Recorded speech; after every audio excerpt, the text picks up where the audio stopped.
Та бүхэн сайн байцгаана уу?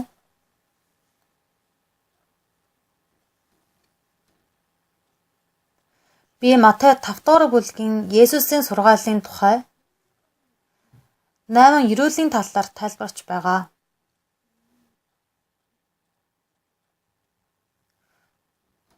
Сүнсийн дотор ядуу хүмүүс эрүүлтэй, гашуудаж буй хүмүүс эрүүлтэй, дүлгүүн хүмүүс эрүүлтэй гэд гардаг. Үнэн дээр энэ бүх эрүүллийг нэгтгэж үзвэл эрүүлийн үндэс бол Есүс юм. Янз бүрийн эрүүлийн тухай гарч байгаа боловч Есүсээс гадна дэлхийн хаач эрүүл байхгүй. Есүсийн дотор бүх эрүүл байгаа гэсэн үг. Сүнсийн дотор ядуу хүмүүс эрүүлтэйе. Гашуудаж буй хүмүүс эрүүлтэйе. Учир нь тэд тайвшрал авах болно. Дүлгүүн хүмүүс эрүүлтэйе. Учир нь тэд дэлхийг өвлөн авах болно. Дараагийнх нь зөвхт байдлын төлөө уйсаж цангаагч хүмүүс эрүүлтэйе. Учир нь тэд хангалуун болох болно. Би Библийг нэрийн нягтлан уншаад энэ эрүүл гэдэг маань Есүсийг сэтгэлдээ хүлээн аваад ивэлийг хүртэх үйл явц гэдгийг ойлгосон. Үнэхээр гайхалтай. Есүсийн хэлсэн энэ 8 эрүүлтэй хүмүүсийн сэтгэл бол Есүсийн ивэл ба авралыг авахад зайлшгүй хэрэгтэй сэтгэл юм.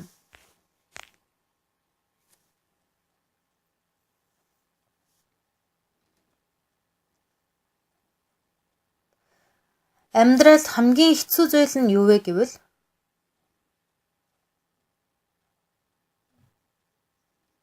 өөрийн сэтгэлдээ хянах юм аа. Хаан улс орноо захирах амархан. Яагаад гэвэл хаан нэг тушаал гаргах юм бол ард түмэн бүгд түүнийг дагдаг. Гэвч хувь хүн өөрийнхөө сэтгэлийг хянж өдөртөх нь амархан биш байдаг.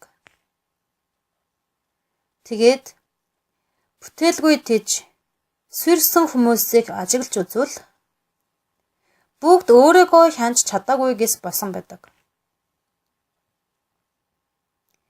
Би 20 ангиудаар олон жил хоригдлуудыг сургаж байсан.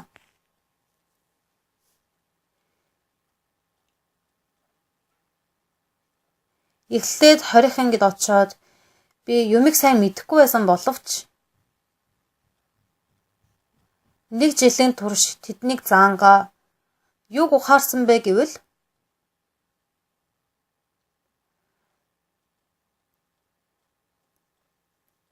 ямар хүн шоронд ортгийг ухаарсан. Та бүхний бодлоор ямар хүн шоронд ортгүй вэ? Хэрцгий догшин, ширүүн тийм хүмүүс шоронд ортгүй. Хорон муу юм хулгайлдаг хүмүүс үү? Муухай санаагүй хүн гэж хаан байдаг юм бэ? Ширүүн, догшин юм хулгайлмаар сэтгэл бүх хүмүүст байдаг. Харин шоронд ортох хүмүүсийн нийтлэг шинж юу вэ гэвэл за одоо бид жоохон бодож үзвэл хүн мөнгө хэрэгтэй үед мөнгө олох гэж байдаг тийм ээ. Мөнгө хэрэгтэй шалтгаан олон байдаг. Хүүгээ их сургууль оруулах хэрэгтэй байтал мөнгө хөрөлцөхгүй ч юм уу. Эхнэр нь өвдөд хагалгаанд оруулах хэрэгтэй байтал мөнгө байхгүй. Тэгээд үнэхээр ноцтой байдалд хүрэх юм бол тэр үед сая л нэг ямар нэгэн техник сураад ажил хийгээд мөнгө олъё гэхэд аль хэдийн оройдсон байдаг. Богинохон хугацаанд их хэмжээний мөнгө хэрэгтэй болсон үед тийм их мөнгийг богино хугацаанд олох арга байхгүй. Замаас нэг бөөн алтыг олох ч юм уу? Суглаагаар мөнгө хожих ч юм уу? Тийм учраас л суглаа зарагчид их мөнгө олдог байхаа. богинохон хугацаанд их мөнгө хэрэгтэй хүмүүс сугаллаа их авдаг. Сугаллаад магадлалт гэж байдаг. Сугаллаа авсан гэд хинч байсан хождог юм биш. Гэвч хулгайлах юм бол яг мөнгө олж чадна. Харин бас баригдах боломж байгаа.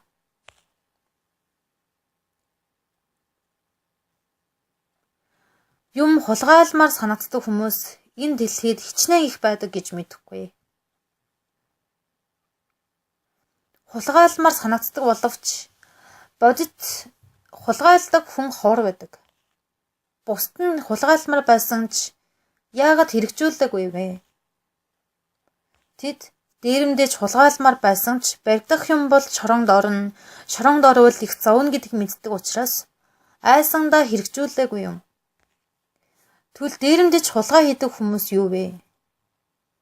Тэд нар эхлээд нэрийн ягт төлөвлөдөг. Ингэж төлөвлөсний дараа хулгай хийх юм бол би баригдахгүй. Би хэцүү байдалд орохгүй гэж боддог.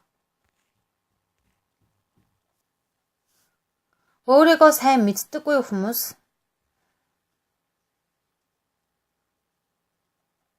хулгай хийдэг хүмүүс яагаад хулгай хийдэг вэ гэвэл ингүүл баригдахгүй. Луйварладаг хүмүүс яагаад луйварладаг вэ гэвэл энэ хүн мэхлэгнэ гэж өөрийн бодолд бат итгэдэг хүмүүс юм. Ихэнх хүмүүсийн сэтгэл дотор дээрэмдээгүй боловч завхаараагүй боловч юмыг хулгайлаагүй боловч луйварлаагүй боловч хорон мууг үйлдээгүй боловч хорон мууг үйлдэх боломжтой байдаг. Худлаа хэлэх боломжтой байдаг. Бусдыг хуурах боломжтой байдаг. Гим нүглийг үйлдэх боломжтой байдаг.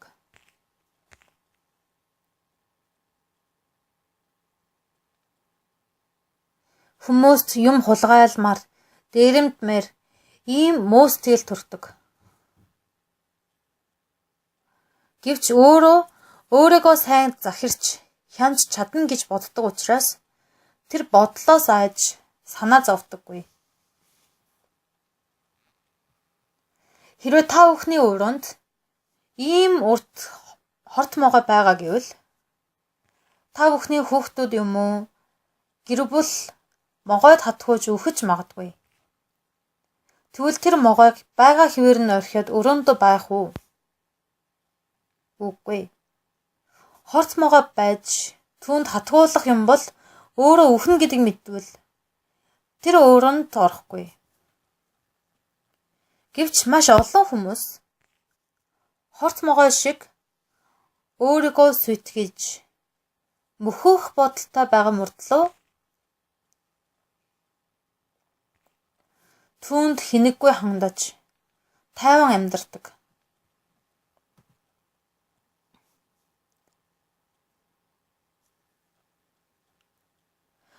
Сэтгэлээс тэр бодлоосоо сэргийлж татгалздаггүй.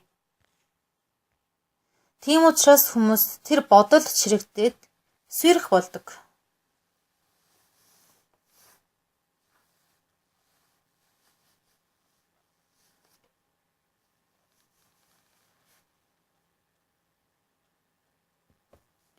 Маш олон багж, машин, тоног төхөөрөмж байдаг.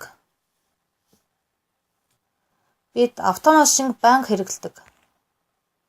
Телевиз, хөргөөгч, агаар хөргөөгч, угаалгын машин зэрэг ийм машинуудыг хэрэглэдэг. Машинаар тав тухтай хол газар явж болно. Телевизээр алс хооллын мэдээг сонсож болно. Мөн угаалгын машин байгаа учраас би гараараа хувцас угаах шаардлагагүй.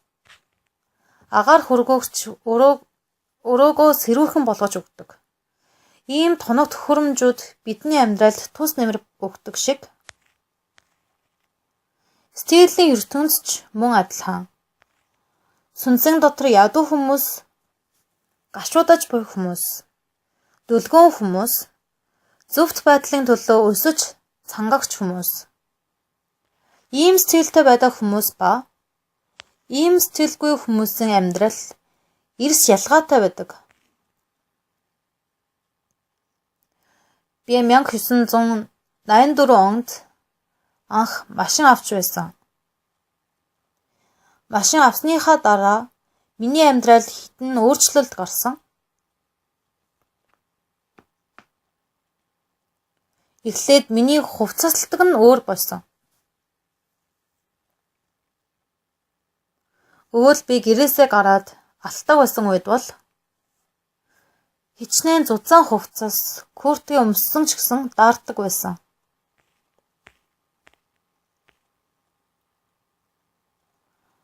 Харин машинтай болсны дараа бол додгуур хувцас өмсөх болсон. Яагаад гэвэл би гэрээсээ гараад ганцхан минутын дотор машинд ордог учраас. Машин хурдан халдаг шүү дээ. Тэгээд машинаасаа буугаад ч хамгийн удаан гэж бодоход 10 минут алхаад нэг газарт хүрдэг. Хүйтэн гадаа би удаан зогсож байх шаардлагагүй болсон. Тийм учраас хувцаслалтаг нь өөрчлөгдсөн. Эд уултч зузаан хувцаслах хэрэггүй болсон. Машинтай болсноос хойш би бараг зузаан куртэг өмсөж байгаагүй. Түүгээр зогсолгүй. Би Өжин бүд байдаг хорих ангид очихдоо машингүй байсан үед бол 2-3 цаг болж хүрдэг байсан.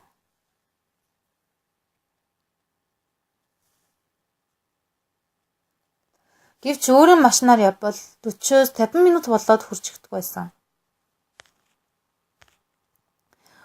Өөрийн машинтай бол тусдаа зүйл их байдаг. Ачаагаа аваад явхад ч амар. Зүгээр машиндаа ачиж явна.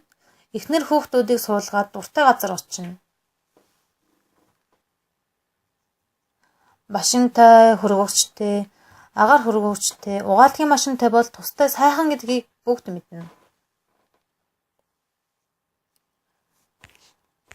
Ядуу учраас гэрт ямар ч багц хэрэгсэл байдаггүй айл ба гой машинтай, том хөргөгчтэй, сайн агаар хөргөгчтэй ийм айлын амьдрал эрс ялгаатай. Зарим нэг ядуу айлд нь ганцхан төмпөн сав, хоёрхан таваг л байдаг.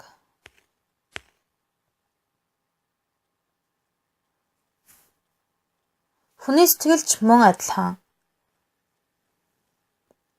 Яг адилхан хүн мөртлөө сэтгэлдээ хайр байдаг хүн ба хайр байдаггүй хүн өөр.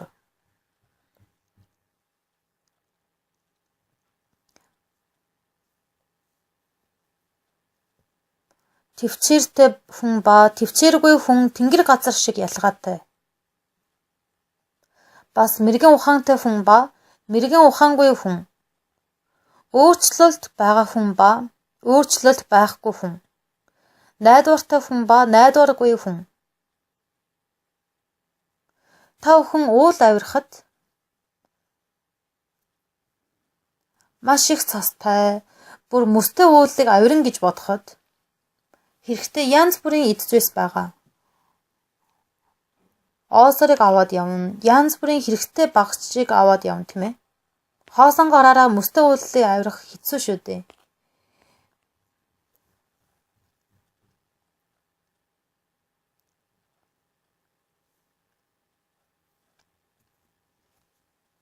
Би одоо нас сууж ном уншихдаа нүдний шил зүдэг.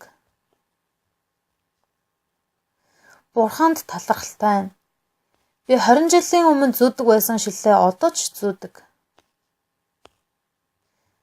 Би Библийг унших үе болгонд шил зүдэг.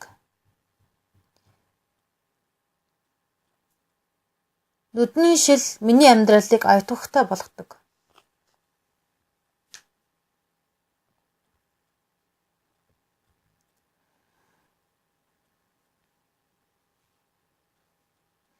Би гадаад руу явахдаа нисэх онгоцны буудал дээр усны хэллэлээр гарахад бичсэн юм байдаг. Тэгээ жижигхэн бичигтэй учраас би юу ч харж чадахгүй. Гэвч нүдний шил зөөх юм бол шууд хараад уншина. Түүн шиг бидний сэтгэлд ч мөн маш олон тоног төхөөрөмж байдаг. Им төхөөрөмж байдаг хүн ба байдаггүй хүн маш их ялгаатай байдаг. Мунхаг хүмүүс бол машин авч чадна. Гэвч сэтгэлийн амар тайвныг авч мэдэхгүй. Агаар хөргөөгч аваад махан биеэ сэрүүн гой болгож чадах боловч сэтгэлдээ яаж сэрээдгийг мэддэггүй. Уул авирахад л уулын гутаал янз бүрийн тоног төхөөрөмж хэрэгтэй байдаг шиг. Усан бассейнд сэлэхэд усны хувцас хэрэгтэй, усны шил хэрэгтэй байдаг шиг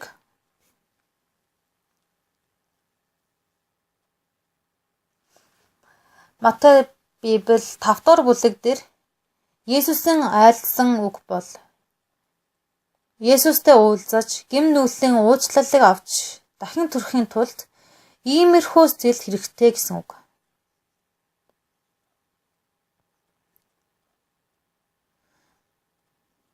Сүнсэн дотор ядуу хүмүүс ирүүлтэй гэсэн. Өнөөдрийн үгэн дээр бол зөвхт байдлын төлөө өсөж цангагч хүмүүс ирүүлтэй гэсэн. Дараа нь инэрлэлтэй хүмүүс ирүүлтэйе. Учир нь тэд өршөөл инэрлэлийг хүртэх болно.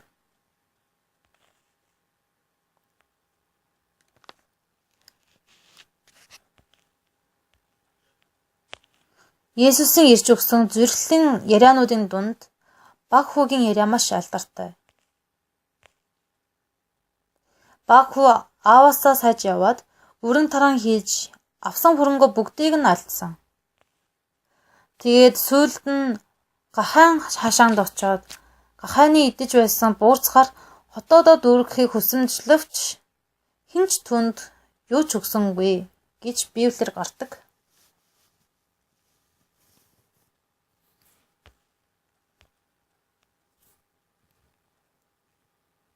Цааш нь тийхүү тэр ухаан эцгийн минь хөсөөсөн хүмүүсийн хичнээн ч талхаар элбэг дэлбэг байдаг билээ дээ гэдэг.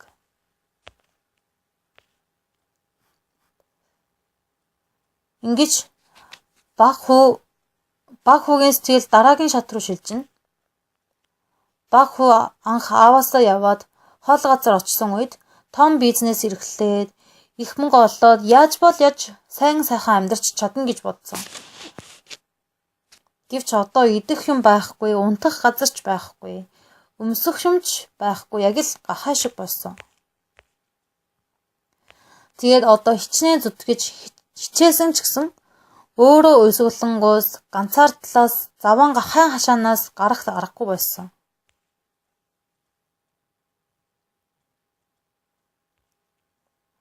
Баг хүү гахай хариулахыг хүсэж байсан уу? Сайн ажлаа олоод өндөр цалин аваад сайхан амьдрахыг хүссэн. Гэвч хүснээр болсонгүй. Ажил нь бүтээгүй. Янз бүрийн аргыг хайж үзсэн боловч өөрийн аргаар тэр өсгөлөнгөөс хэцүү байдлаас гарч чадахгүй гэдгийг ухаарсан.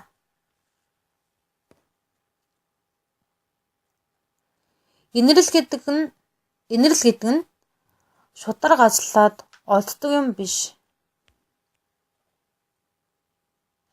Харин хэн нэгэн намайг өрөвдөөж надад туслахгүй бол миний аргаар энэ туйлын өсгөлөн байдлаас үхлээс гарч чадахгүй юм байна гэдгийг мэдэх юм аа.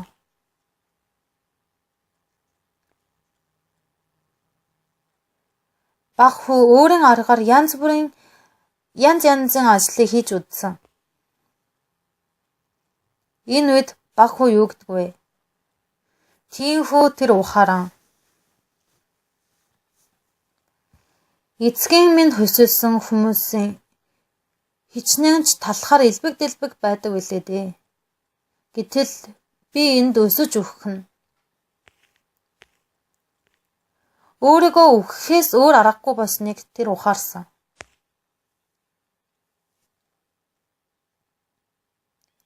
Тэгээд баг хүү аавынхаа гэрлөө буцаж явахыг хүссэн.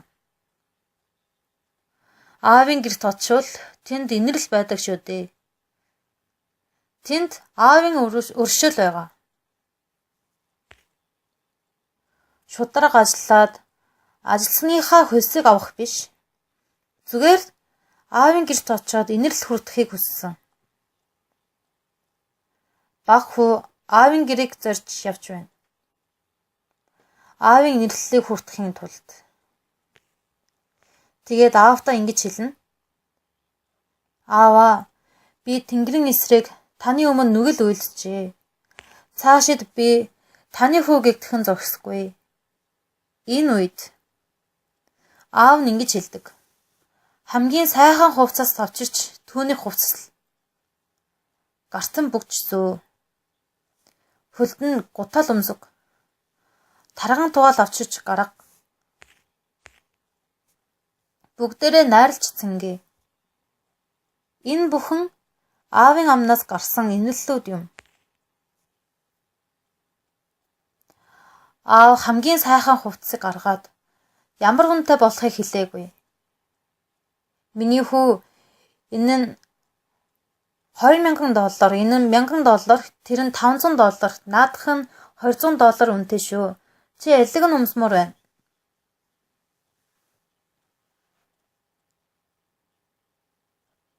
Чамд хэдэн доллар байгаа вэ? Хөөе тугаал гаргах уу? Тийм үнэтэй биш. Эсвэл тууллаа гаргах уу? Эсвэл царцаа идэх үү? гэж хэлээгүй. Аав инэрлэлээр өгнө гэсэн үг.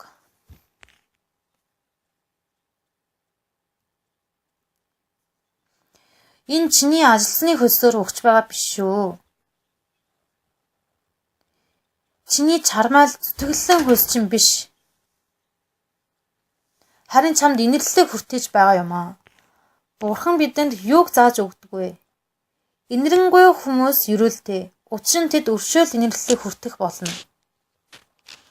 Хүн чармааж зүтгэсний хөлсөөр гим нүглийн уучлалыг авч чадахгүй.